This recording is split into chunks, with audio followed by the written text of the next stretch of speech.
খুব সহজেই করে নাও এই পনির রেসিপি মাত্র 7 থেকে 8 মিনিটে। দারুণ একটা টেস্টি পনির যেটা বাচ্চা থেকে বুড়ো সবাই চেটেপুটে খাবে মাছ মাংস ফেলে।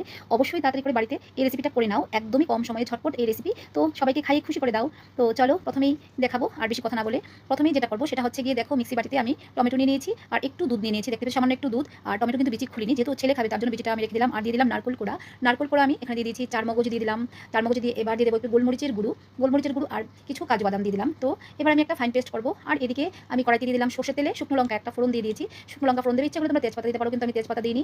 তো শুকনো লঙ্কা ফোড়ন দেওয়ার পর এবার দিয়ে দেবো ধইন্যা জাস্ট ধইন্যা দিয়েছি দেখো ধইন্যা দিয়ে কারণ ধইন্যার ফ্লেভারটা এত সুন্দর যেটা ধনে বলো তোমরা আস্ত আস্ত ধনে। তো এবার দিয়ে দিচ্ছি একটু কালো জিরে বাস এতটুকুই ফোড়ন দেবো দিয়ে এবার আমি যে ফাইন পেস্টটা করে রেখেছি 4 মগজ কাজু সব কিছু নারকোল টমেটো সেটা আমি এখন ঢেলে দিচ্ছি। দেখতে পাচ্ছ সেটা এখন দিয়ে দিয়েছি। একদম সিম্পল একটা রেসিপি আর এত সহজ এটা খেতে কিন্তু দুর্দান্ত হয়। তোমরা বাড়িতে অবশ্যই এটা করবে। তো দেখো এখানে দিয়ে দিলাম। তারপর আমি দেখো 3টে কাঁচা লঙ্কা একটা কাঁচা লঙ্কা চিড়ে দিয়েছি আর সবগুলো এমনিতেই দিয়েছি আস্ত দিয়ে দিয়েছি। এবার দিয়ে দিলাম নুন হলুদ